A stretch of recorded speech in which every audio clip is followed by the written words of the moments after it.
అందరికీ నమస్కారం అండి. నేను మీ రామచంద్రపురం కోడలిపిల్లనండి.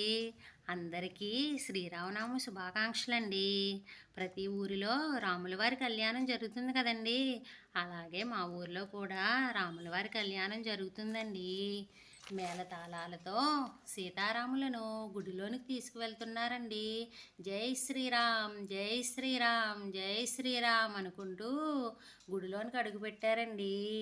ముందుగా వినాయకుడికి దండం పెట్టుకునండి అందరూ కలిసి రాముల వారిని తీసుకుని గుడిలోనికి అడుగు పెడుతున్నారండి. మీరు చూసేయండి.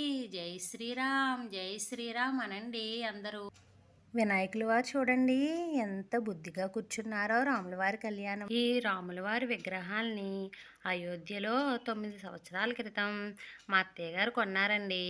అప్పటి నుండి ఇప్పటి వరకు ఆ రాముల వారు కళ్యాణం చేయించుకుంటానే ఉన్నారండి. కళ్యాణం మొదలైపోయిందండి. వినాయకుడి పూజ పంతులు గారు దంపతుల చేత చేస్తున్నారండి. విఘ్నాలు తొలగించే వినాయకుడికి మీరు కూడా దండం పెట్టుకోండి. చెప్పుకోవాలంటే ఒక వీడియో సరిపోతుందా అండి? ఆ రామయ్య లీలలు ఎన్ని చెప్పుకున్నా తక్కువేనండి. ఆ శ్రీరాముడు మనిషి ఎలా ప్రవర్తించాలో, ఎలా బ్రతకాలో మనందరికీ తెలియజేయడానికి మానవ రూపంలో ఈ భూమి మీద నివసించాడండి. సీతారాముల కళ్యాణం చేయడం, వినడం, చూడటం వలన మనం చేసిన పాపాలు తీరి మనం కోరుకున్న కోరికలు నెరవేరుతాయండి. అలాంటి సీతారాముల కళ్యాణాన్ని చూసేద్దాం రండి మరి. ఈ సీతారాముల కళ్యాణం మీ అందరికీ నచ్చింది కదండి. ఇంకెందుకు ఆలస్యం, లైక్ చేసి రామచంద్రపురం కోడలపిల్ల ఛానల్ని సబ్స్క్రైబ్ చేయండి మరి.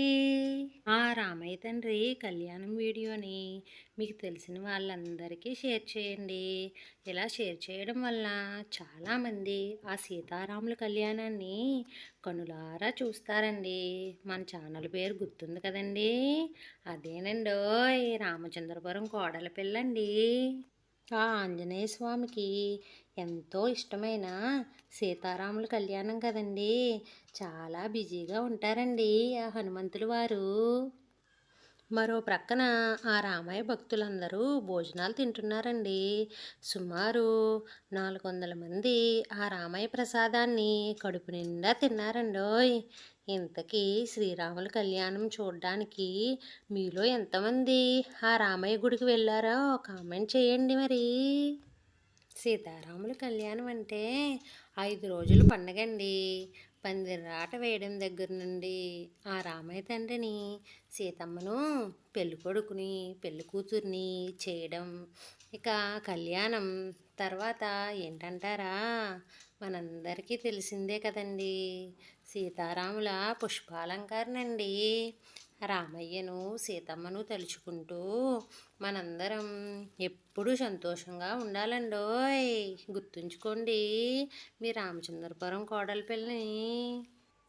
మన ఛానల్ని రోజు చూడటం వల్ల ఇలాంటి మంచి మంచి వీడియోలు మీ కంట్లో పడతాయండోయ్. ఆ సీతారాముల పుష్పాలంకరణ వీడియో అతి త్వరలో రామచంద్రపురం కోడలి పిల్ల యూట్యూబ్ ఛానల్లో వచ్చేస్తుండోయ్. మర్చిపోకుండా మన ఛానల్ని కొంత ఫాలో అయిపోండి మరి. రామలక్ష్మణ జానకి జై బోలో హనుమానికి. ఆ రాముల వారికి యజ్ఞోపవేతం వేస్తున్నారండి. మీరందరూ కనులారా చూసి దండం పెట్టుకోండి మరి. మనందరికీ మనిషి జన్మ లభించినందుకు ఆ సీతారాముల కళ్యాణం చేయించుకోగలుగుతున్నాము, అలాగే కనులారా చూడగలుగుతున్నాము, ఇంకా వినగలుగుతున్నాము. మిగతా జీవరాశులకి అదృష్టం లేదండోయ్. ఏమంటారు మరి? రాముల వారి కళ్యాణం రోజున పానకం త్రాగాలని చాలామంది చూస్తుంటారు కదండి. అసలైతే చాలామంది పానకం గురించి కళ్యాణానికి వచ్చేవాళ్ళేనండి ఉంటారు కదండి. ఎందుకంటే సాక్షాత్తు ఆ రామయ్య పానకం కదండి మరి. నేను కూడా మీకులాగేనండి.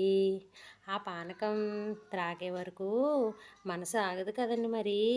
ఎందుకంటే సీతారాముల వారి పానకం అండి, అది అమృతంలా ఉంటుంది కదండి. అలాగే ఒంటికి సెలవు కూడా చేస్తుందండి. ఎండాకాలంలో మనకి పిల్లలు పెద్దలు అందరూ త్రాగొచ్చండి పానకాన్ని. ఈ పానకంలో వేసే పదార్థాలన్నీ మన శరీర ఆరోగ్యానికి చాలా మంచిదండోయ్. ఏ మాటకు ఆ మాటే చెప్పుకోవాలండోయ్. ఈ సీతారాముల కళ్యాణం రోజున చేసిన పానకం రుచి మనం మళ్ళీ ఎప్పుడైనా చేసుకుంటే రాదండోయ్. మన చిన్నప్పుడు మనందరం ఈ పానకాన్ని బాటిల్లో వేసుకుని ఇంటికి పట్టుకుని వెళ్ళి ఫ్రిడ్జ్లో పెట్టుకుని ఆ మన్నాడు కూడా త్రాగేవారం కదండోయ్. ఏమంటారండి? మా వాళ్ళు రాములవారి భోజనాల్లో బూర్లు వేయడానికి పిండి కలుపుతున్నారండి. బూర్లు పిండి కలిపేటప్పుడు వరిపిండిలో కొంచెం పంచదార పలుకులు వేయండి. బూర్లు బంగారు వర్ణంలా చూడగానే తినేయాలనిపిస్తుందండి. అందరూ కలిసి బూరిలో వేసే పూర్ణం చేస్తున్నారండి. అలా సరదాగా కబుర్లు చెప్పుకుంటూ పని చేస్తుంటే చాలా తొందరగా అయిపోతుంది కదండి పని మొత్తం. ఇంకేముందండి, మరుగుతున్న నూనెలో పూర్ణాన్ని పిండిలో ముంచి వేయడమే ఆలస్యమండి. మరి చూసేయండి. బూరు లేనిదే ఏ శుభకార్యం జరగదు కదండి. ఒక్కొక్కరు ఒక్కో విధంగా వేస్తారు కదండి బూర్లు. ఒకరికి రౌండ్గా వస్తాయండి, ఇంకొంతమందికి బూర్లకి పిలకలు వస్తాయి కదండి. కానీ అవి చూడడానికి అంత బాగోవు కదండి. కానీ తినడానికి మనకి చాలా నచ్చుతాయి కదండి. ఇంకా ఎక్స్ట్రా ఉంటుంది కదండి బూరికి, అందుకని కదండి. భోజనాలలో పదార్థాలన్నీ ఒక ఎత్తు అయితే బూరు ఒక ఎత్తండి. ఏది మిగిలినా మిగలకపోయినా బూరు మాత్రం ఒకటి కూడా మిగలదండోయ్. ఘాటైన మామిడికాయ పచ్చడండి, నెగనెగలాడే వంకాయ బఠానీ కర్రీ అండి, కమ్మనైన పులిహోర అండి, చిన్నపిల్లలకి నచ్చే ఆలు కర్రీ అండి, చిక్కని పెరుగండి. ఇంక బిర్యానీ లేకపోతే ఎలాగంటారా? మా పిల్లకాయలు గ్లాసుల్లో అందరికీ తాగమని మంచినీళ్ళు వేసి ఇస్తున్నారండి.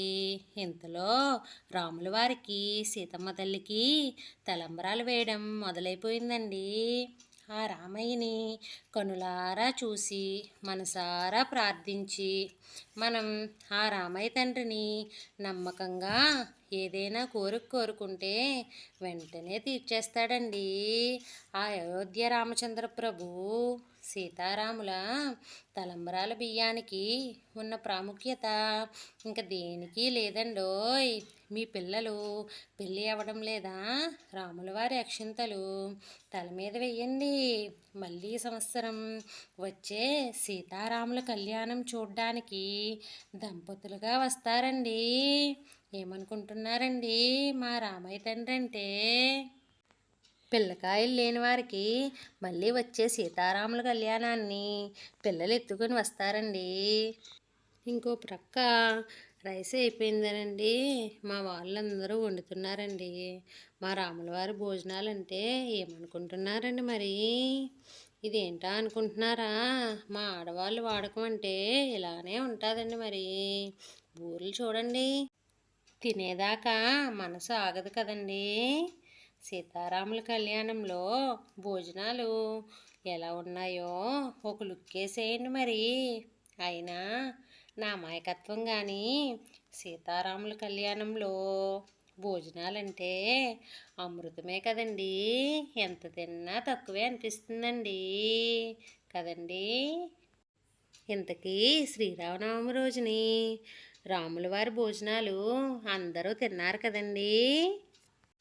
ఆ సీతారాములను చూడండి ఎంత అందంగా ఉన్నారో. అలాగని నా రామయ్యకు దిష్టి పెట్టకండోయ్. ఇంకా ఆంజనేయ స్వామి ఆ సీతారాముల కళ్యాణంలో చాలా బిజీగా ఉన్నారండి. మనం కేకేసినా సరే పలకరండోయ్. ఇంతకీ మీ అందరికీ ఈ శ్రీరామనవమి కళ్యాణం నచ్చింది కదండి. నచ్చితే లైక్ చేయండి, కొంచెం సబ్స్క్రైబ్ చేయండి, మీకు తెలిసిన వాళ్ళందరికీ షేర్ చేయండి, వాళ్ళు కూడా చూస్తారండి. ఓకేనా అండి?